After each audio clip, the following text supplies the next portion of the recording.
Muy bien, y comenzamos con el primer tema del día. Le doy la bienvenida primero a María Pía Donato, de la Red Argentina por el Desarme, y a Américo García, abogado y presidente de la Asociación de Legítimos Usuarios y Tenedores de Armas de la República Argentina. Obviamente el tema central tiene que ver con... El disparador fueron las declaraciones de la ministra Patricia Bullrich, y los invito a verlas y empezar la charla. Fue así, claro.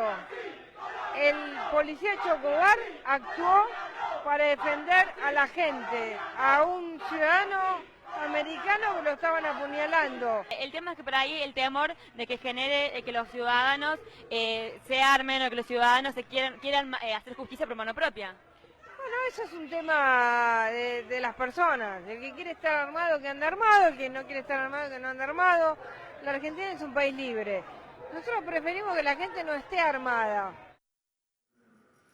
Bueno, antes de arrancar, a mí se me planteó una dicotomía tremenda. Por un lado, el derecho a la libertad de, si querés portar armas y uno cumple con los requisitos, debería poder. Pero por otro lado, me aparece el principio constitucional de que el monopolio de la represión es del Estado.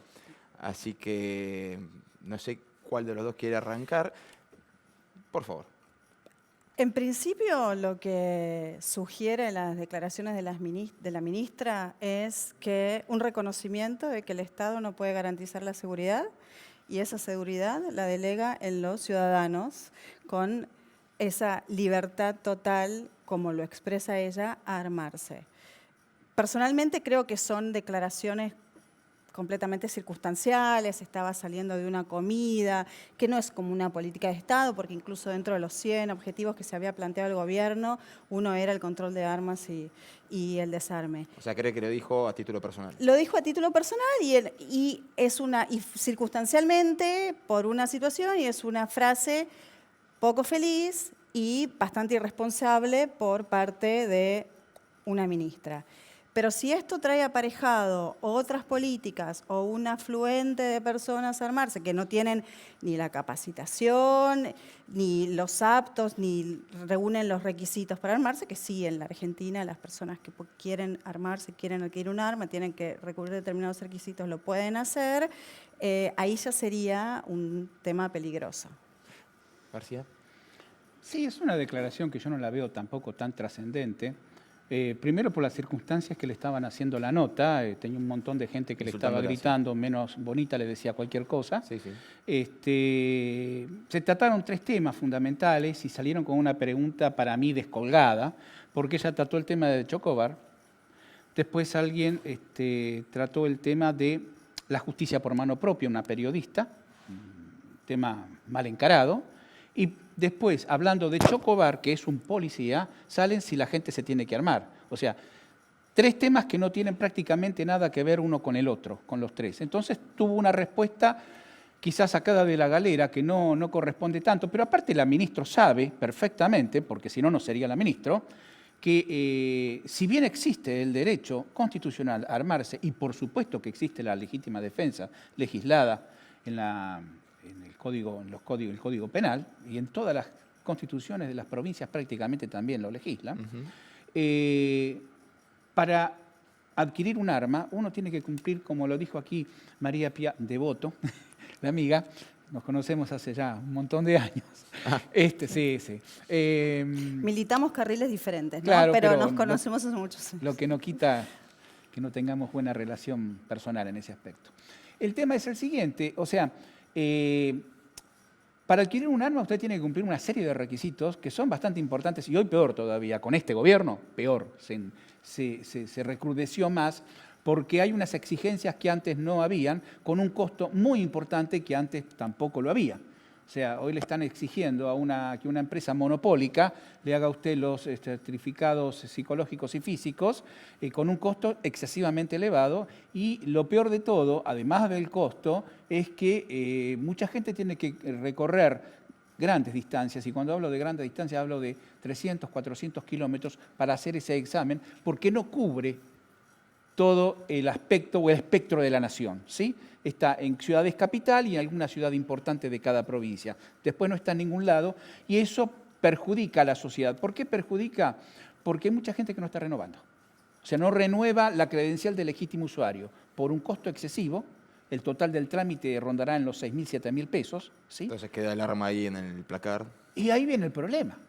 Y pierde control el Estado sobre las armas que tienen los ciudadanos. Claro, el problema es que el Estado O sea, pierde ¿cómo el control. controla? A ver, El tema es yo te entiendo. cómo controla y qué capacidad tiene Claro, de controlar el Estado. A mí no me importa en realidad que el Estado pierda el control sobre mis armas porque sabe lo que tengo y están registradas. No es que pierde el control. Pierde que el tipo no renovó la credencial de legítimo Pierde la usuario, pista. pero sabe que ese fulano tiene tal y tal arma. Pero no pierde O sea, el control sobre en qué situación está usted O para sea, manejar esas armas. No. Esto es como Yo Sí, ¿cómo porque hago? si no O sea, si renovás, yo un si día no tengo un podés quiebre renovar, psicológico, el si no Estado podés no lo sabe. renovar la Perdón. credencial, si vos no vas a renovar, se estima que hay igual discrepo con vos, Américo, Sí, que el no, tema de lo que dijo la ministra no tiene importancia. Para No, mí no hay sí problema. tiene importancia y es peligroso y es grave, porque si no, no hubiera generado la polémica que generó hoy en todos los noticieros, en todos los programas de televisión, en las redes sociales. El tema está instalado, si se arma, si la gente no se arma, los que dicen yo tengo derecho a armarme porque quiero proteger a mi familia, porque quiero proteger a mi propiedad, porque el Estado no me protege. O sea, el debate está hoy en los medios y está en las redes. Entonces sí es importante Bueno, lo que igual, dijo la ministra. primero expliquemos a la gente que hay una diferencia entre tener un arma en la casa, registrada y todo, en la casa, y otra cosa es la aportación. Exacto. El tema es O sea, así. salir a la calle Como armado. dijo aquí María Pía, yo tengo el derecho. Yo tengo el derecho. Eso no es discutible. ¿Quién me lo va a discutir? Nadie. No me pueden discutir que yo no tenga derecho a acceder. Tengo que cumplir ciertos requisitos. Como todo derecho, hay una reglamentación para su ejercicio. Sí, cumplo los requisitos. ¿Cuál es el problema? Ahora, si acredito además que tengo circunstancias especiales que ameritan que yo pueda aportar, que es una evaluación real muy restrictiva, absolutamente casi prohibitiva, que quedó en manos de la autoridad de aplicación, que es hoy el ANMAC, que directamente así tenga todas las condiciones puestas, no le va a dar la aportación. Es sumamente extrañísimo que lo haga, pero el costo para la aportación es mucho más alto que para ser Una simple legítimo usuario. ¿Por qué? Porque ya me cuesta el informe psicofísico, me cuesta 4.500 pesos y dura un año. Además de los aranceles que debo pagar al ANMAC. O sea que hay que tener un poder adquisitivo importante. Eso por un lado. El derecho está, el derecho a la defensa está. Acá no podemos, bajo ningún punto de vista, ningún concepto, discutir si existe o no existe. Existe el derecho. ¿Está legislado? Sí, señor, está legislado. Ahora, si a la gente no le gusta, o dicen, puede, todo el mundo puede.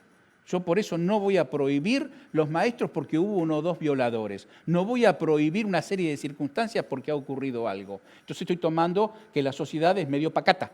¿Por qué? Porque soy yo el que decide si tiene o no tiene. Yo pienso por ellos. Ahora, si yo considero que la población es medio pacata, lo único que tengo que hacer es ir por el otro camino. No negarle lo que tiene, sino enseñarle lo que corresponde. Es Igual, educar. si hay un arma en la casa, esté registrada, no esté registrada, es un factor de riesgo. Sí. En todas las situaciones, cualquier situación, y más en las situaciones de violencia, hay algo que se llama, no sé, son esos factores que las pueden potenciar, que pueden hacer que sea mucho más grave.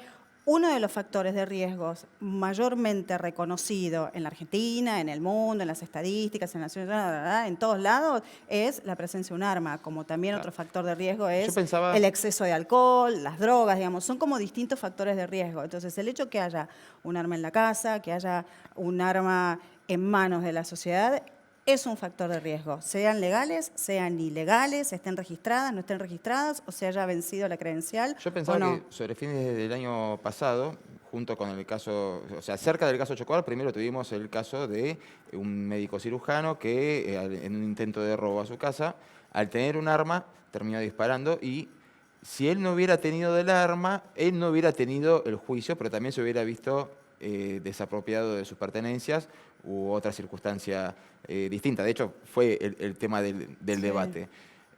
La pregunta es si al debatir el tema de las armas no tendríamos que debatir también cuál es la realidad de las distintas ciudades de la Argentina. Hay realidades súper delicadas.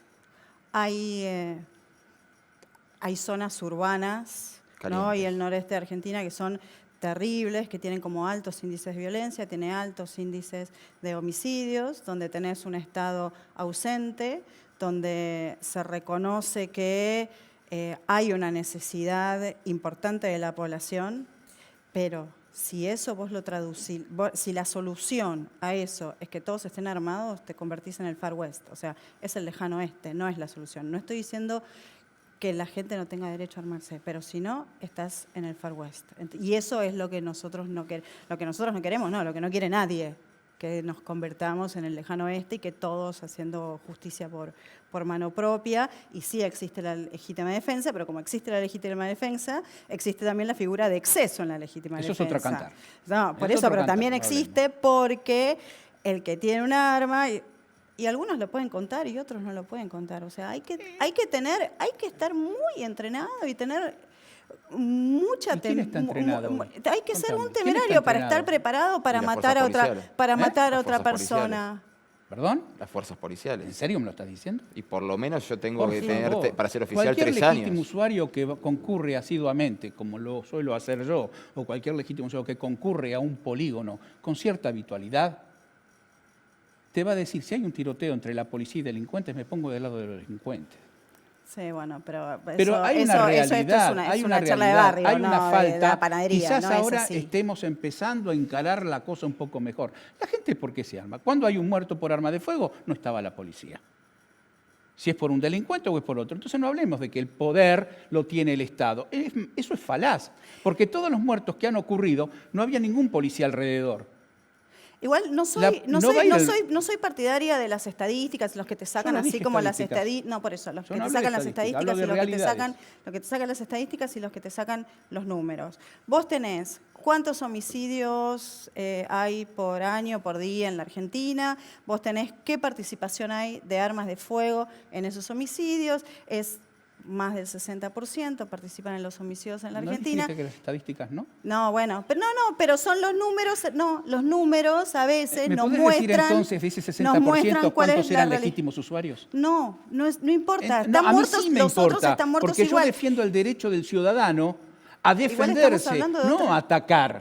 El delincuente no me importa. Estamos hablando de otra cosa, sí, a todos nos tienen que importar. A mí no me importa, porque yo no defiendo el derecho del delincuente. Yo defiendo el derecho del ciudadano común y corriente a que se respete su vida, sus bienes y su familia. Hay que defender. Si vos ves cuáles son los motivos, en las circunstancias en las cuales ocurrieron esos homicidios, tenés, el primer motivo es... pelea, se llama riña, son motivos interpersonales. El segundo motivo son motivos desconocidos. De conflictos interpersonales. O sociales, o se pueden llamar de otra manera. El tercer motivo es en ocasión de robo. Sube un poco en ocasión de robo en la ciudad de Buenos Aires, a nivel nacional en ocasión de robo, o sea, en ocasión de otro delito, estamos hablando acá de los delincuentes, en ocasión de otro delito tenés un 16%, en la Ciudad de Buenos Aires sube un poco más, es un 18%. Generalmente son armas no registradas. Normalmente son armas no registradas, pero es un 16%, porque estamos hablando del universo de los homicidios cometidos con armas, es un 16%. Estamos hablando de una porción importante, pero no la mayormente importante. Y en la misma proporción que los homicidios en ocasión de robo, tenés los homicidios intrafamiliares y ocurridos por motivos de género. Entonces, si vos metés los familiares, los motivos de género, que son relaciones, en definitiva, relaciones interpersonales, problemas por ahí de estas sociedades, ahora se abrió hace unos años una categoría más, que son los homicidios entre bandas, ¿no?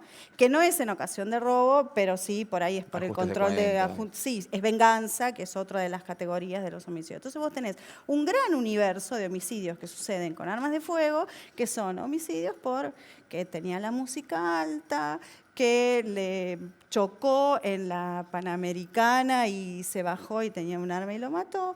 Y tenés esos casos. Por supuesto, nos preocupan esos casos, nos preocupan los casos en los que mueren los policías, nos preocupan todos los casos. Pero si ves el universo, la mayor concentración de las motivaciones son por pelea, riña, robo, o sea, no importa, problemas interpersonales. Este es un debate que no se da solamente acá, y ahora tenemos el espejo brasileño en el cual también se ha planteado ya de entrada, y los invito a ver las declaraciones de la política brasileña. Tivemos um referendo em 2005, onde 2/3 da população decidiu pelo direito de comprar armas e munições. Então, temos que respeitar a vontade popular. Ou seja, um dos dispositivos lá do Estatuto do Desarmamento diz que você tem que comprovar a efetiva necessidade para comprar uma arma de fogo. A efetiva necessidade está comprovada pelo estado de violência que vive o Brasil. Nós estamos em guerra, todo mundo diz isso aí, vocês da imprensa mesmo dizem isso aí. Agora, nós queremos mexer na lei isso aí. E também diminuir, em vez de 25 para 21 anos de idade. E mais ainda, dar o porte definitivo para o cidadão. Não podemos criar mais um encargo para quem quer ter uma arma dentro da sua casa para defender a integridade da sua família. Posse de arma de fogo, sim. Agora, o porte de arma de fogo tem que ser flexibilizado também. Eu fico pensando, por que um caminhoneiro não pode ter posse de arma de fogo? A arma de fogo, mais que garantir a vida de uma pessoa, garante a liberdade de um povo. Antes de seguir, lo que son las distintas realidades de los países, ¿no? Porque yo me imagino que acá los camioneros puedan estar armados y me agarra como una especie de crisis de nervios. Si te mata con el camión, que te mate con una pistola, no va a ser la diferencia. El tema es así. A mí lo que me interesa saber... Sí, una cosa es un accidente y otra cosa, y el camión cuando tiene vos vas otras con una funciones. mole de varias toneladas, cuando vos vas con una mole de varias toneladas, funciones. no estás pensando, no, matás a alguien, no, vos no vas a ser más feliz porque a tu hijo o a tu hija lo pisó un camión y lo mataron de un balazo y vas a ser más feliz porque la mató un camión. No, la violencia es la violencia y el hecho de la muerte es el hecho de la muerte. Ocurre acá que estamos mezclando, estamos confundiendo gordura con hinchazón, ¿sí? O sea, hay gatos negros, ¿es cierto? Ahora, todo animal que es negro no quiere decir que sea un gato. Entonces, distingamos. Yo defiendo el derecho a la tenencia ilegítima de armas.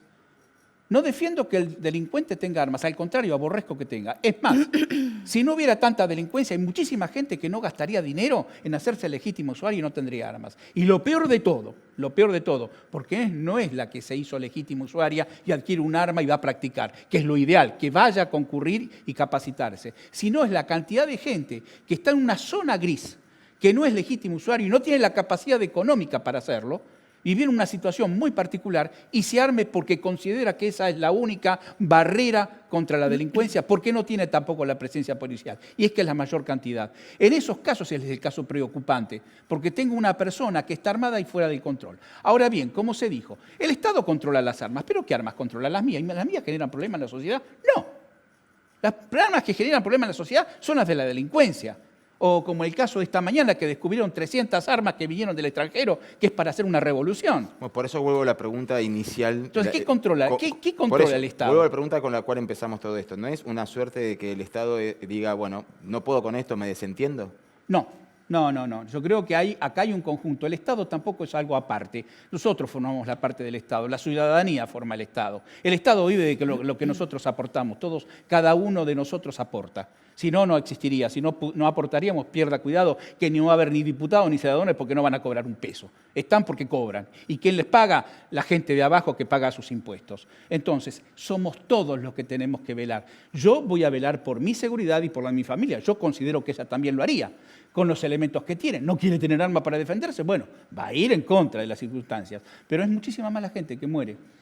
Y aún estando desarmada, porque el delincuente lo mató y lo fusiló y lo ejecutó, porque lo mató o lo ejecutó, a gente que muere porque está armada. Y eso yo te puedo traer los casos en los cuales, si vos me decís que es más los que mueren intentando defenderse, yo directamente te traigo a vos los casos de gente que es exitosa, ¿sí? O que puso en fuga, o que hirió, o que lamentablemente le causó la muerte a otra persona, al delincuente en este caso, y que me traigan la cantidad de casos similar en las cuales murieron en intento de legítima defensa. El caso del juez Bonadío, como para recordarlo. Pero hay muchos casos. Igual son cosas completamente diferentes. No, o sea, que las armas que controla el Estado, de las armas que hay... Perdón, generan problema. Perdón, escuchemos a María Pía.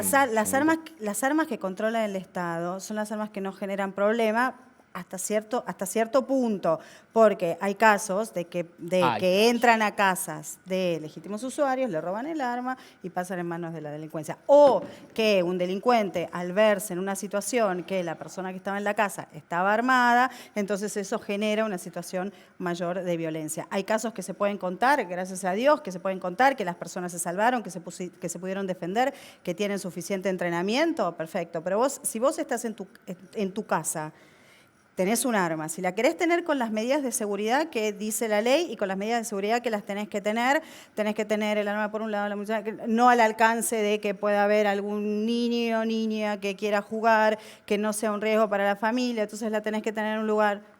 No te va a tocar el timbre, te va a decir, te vengo a robar. Tenés que estar ¿De dónde surgen las armas ilegales? O sea, Mercado negro. ¿de dónde surgen? ¿De dónde surge la droga? No, las armas pero ilegales, la droga la puedo fabricar, el arma ilegal. Si vos me vas a decir que se la roban a los legítimos usuarios, no. estamos Las armas mal. ilegales, por eso les pregunto. hasta el año 95, los legítimos usuarios que querían obtener armas podían ir a comprar el arma y después tenían unos días para denunciarlo ante la autoridad local. Luego del año 95, que eso se reformó, vos tenés que tener todas las autorizaciones y el registro cuando compras el arma. Entonces, hay un universo de armas que son completamente irregulares, que se adquirieron previo a este comienzo de control más estricto, que están en manos de, no quiere decir que son irregulares, no quiere decir que son ilegales, pero no quiere decir que estén en manos de delincuentes, sino que están en manos de personas que en su momento la compraron. La Argentina tuvo durante muchos años mucha producción de armas, tenía varias fábricas de armas, en los años 90 se privatizaron, digamos, fue como un proceso similar al de muchas otras empresas. Hoy quedan solamente 2 empresas más o menos importantes, una sola es importante, que es Versa.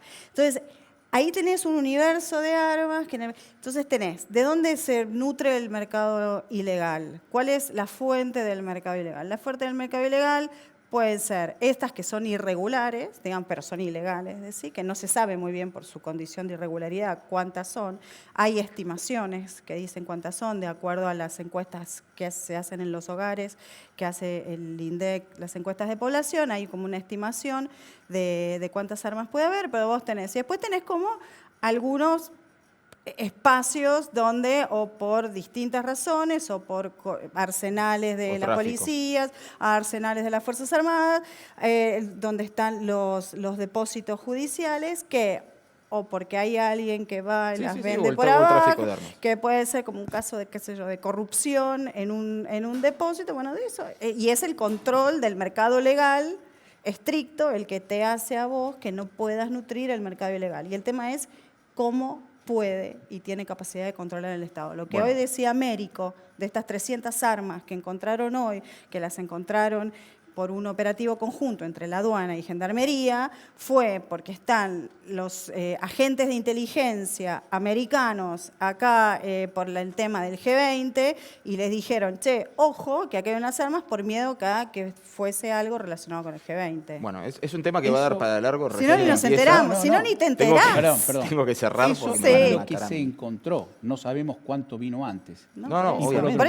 Por eso mi pregunta es, ¿cómo controla el Estado? Que no nos olvidemos que en el 2010 encontraron, la Gendarmería incautó 960 fusiles AK-47 en 3 arroyos. Sí, de casualidad, ¿A dónde fueron? Un camión, Sí. De casualidad o no sea, pero hay 960, no importa si fue de casualidad. Encontraron, lo que me está dando la pauta de cuántos entraron, y son armas que acá no se utilizan. AK-47 obviamente. acá no se utiliza. Nadie va a llevar un AK-47 El principal en el auto. proveedor de armas a la delincuencia es el Estado. Policías, con robos a las arsenales, el ejército, han robado hasta misiles, ni hablar de ametralladoras Cadilla 50, FAL, al RENAR, 200 armas hace 3 años atrás. Sí, el garage. Bueno, es un tema que recién empieza, va a dar debate, o sea, los que creían que esto era breve, va a dar para que hablar por mucho tiempo. Les quiero agradecer la presencia a los dos, gracias por haber venido.